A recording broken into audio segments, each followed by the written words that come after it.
So hello everyone. So today we have with us Dr. Warid Altaf. He is a consultant orthopedics at Sancheti Hospital, specializing in hand and upper limb surgery. Today's topic of discussion is a broken wrist. Sir, what is a broken wrist and how common is this injury? Uh, Basically, a broken wrist is a breach or a crack in the wrist. There are two bones in the wrist, the radius and the ulna. So any one of them can break. So this usually happens whenever there is a fall on an outstretched hand, whenever we try to save our head, the chest, trunk region while falling, and then we support our body with the help of a hand, and then there is a chances of developing a crack in the wrist region. Usually the radius, the bigger bone, is the one which usually gets cracked, and depending upon the impact on how you fall, it displaces. There is a displacement in the bone that we come to know on the X-rays.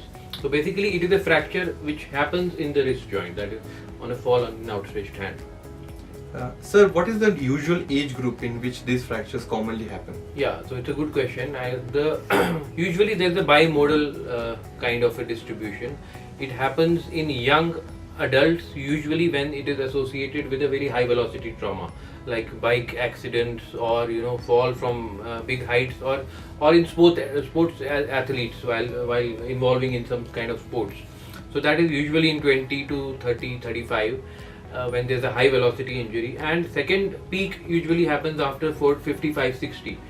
That is why the reason for that is when there is a weakening in the bones, that is known as osteoporosis. The strength of the bone reduces, and that is why even with a minor kind of a fall, just while supporting or just having a fall at home from bed, there is a crack and it breaks. So that happens when the bones are inherently weak, and a minor trauma can lead to a fracture of the wrist. So usually in young athletes, and the other group is elderly, weak, fragile, usually females who have osteoporosis. So most of the people in our country do not tend to go to the surgeons or go to the hospital. So what happens if the person with a hand injury or the broken wrist do not underwent any medical treatment? Yeah, so most of the times we see patients who have not visited any specialist orthopedic surgeon for this particular injury, and it is neglected. Yes. So they come at a later time, but the consequences of that usually are, it all depends on how the initial impact is and how the fracture is displaced. If the displacement is more, it heals. It always heals.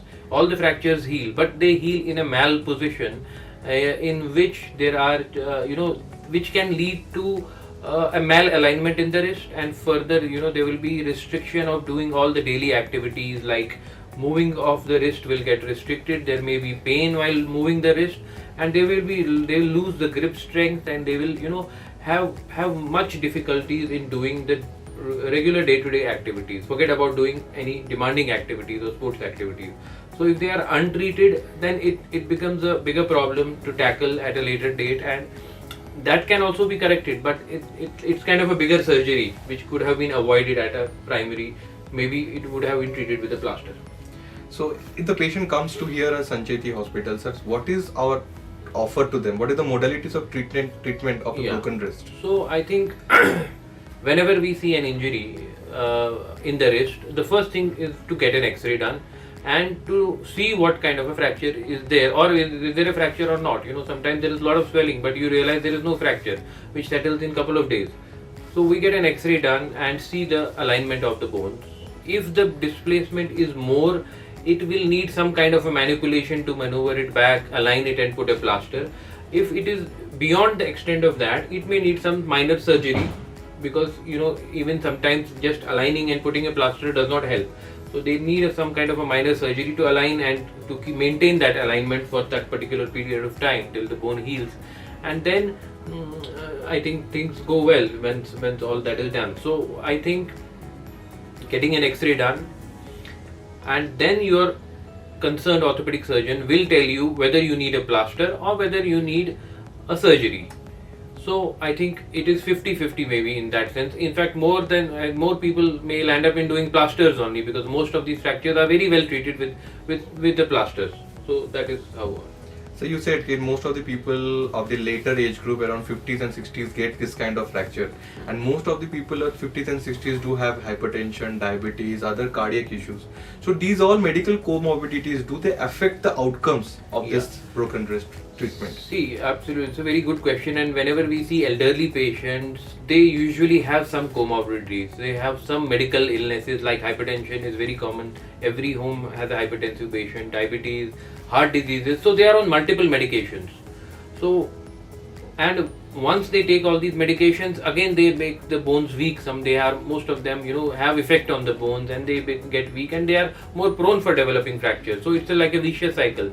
But again, these are minor injuries for that matter, and they all are done under local anesthesia, just making the wrist numb, the upper limb numb. So giving a small injection and doing all the procedure.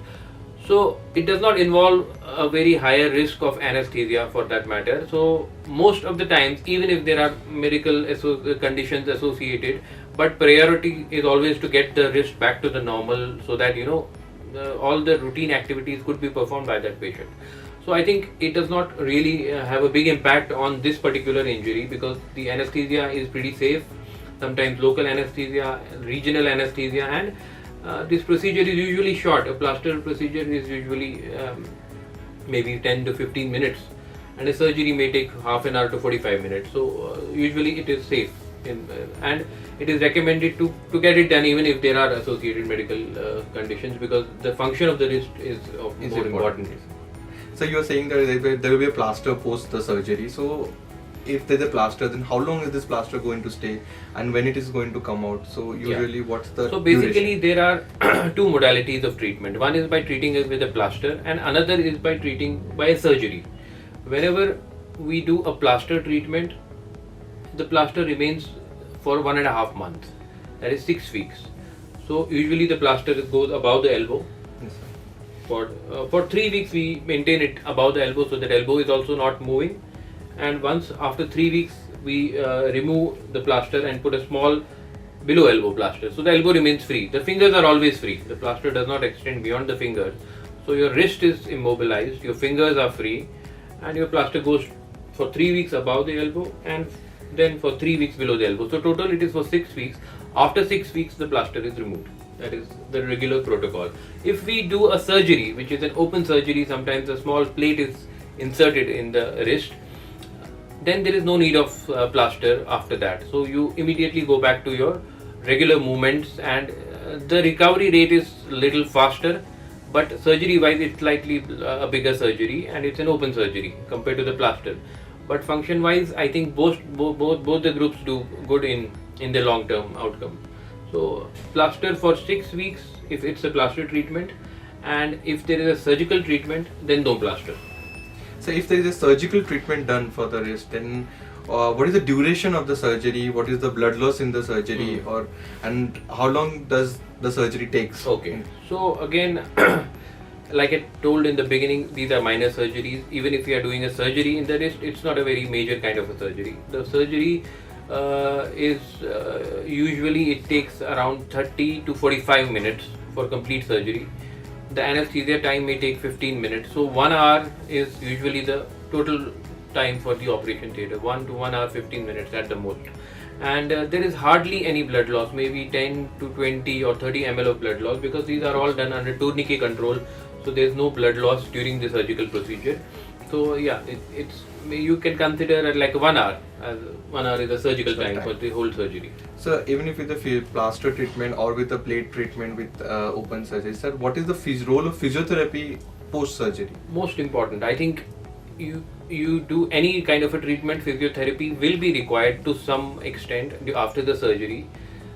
If there is a surgical treatment like a plate fixation has been done, the good thing about that is that we immediately start moving the wrist from the next day. So patient usually, by the end of 1 week, 10 days, he's almost back to the normal range of his movement. Not his activities wise, but his range is usually good. So they don't need much of a physiotherapy for such patients. But if a patient is treated with a plaster, the plaster is for 1.5 months. The wrist is immobilized for 1.5 months. So usually they develop some stiffness in the wrist. which is expected, and they require a physiotherapy for 2 to 3 weeks to get this, loosened out, and they get back to their movement.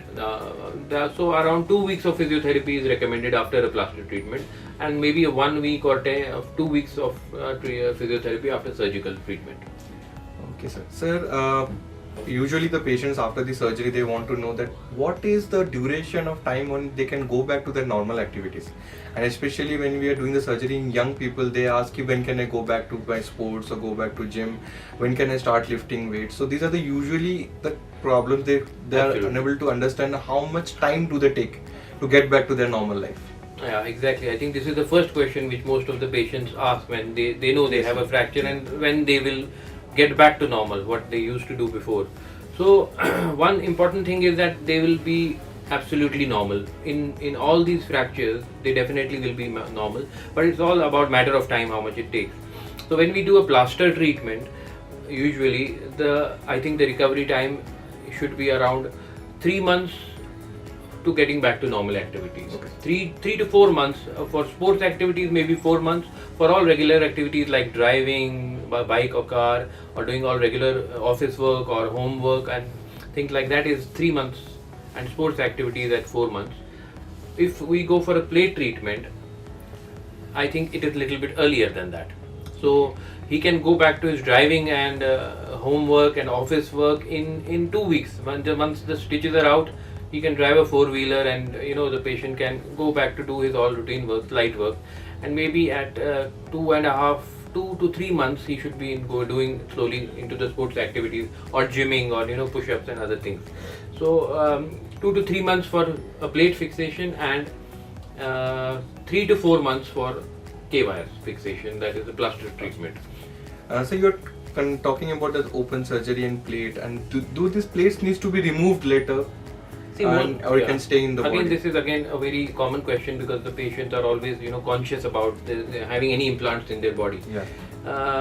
But I must tell you now, in the last 1 decade, I think we hardly remove any implants unless they are creating any trouble, because most of the implants which are used now in all orthopedic surgeries, they may be steel or they may be titanium or any other metal which is available, needs not to be removed, because they are all compatible with the bone. They are of that grade of a stainless steel that which needs not to be removed. They are very much compatible with the bone. If at all, even some patients want to get it removed, even they don't want any metal inside. So I think the ideal time is 1 year. After 1 year, we can remove it by doing an X-rays, checking the final healing and everything.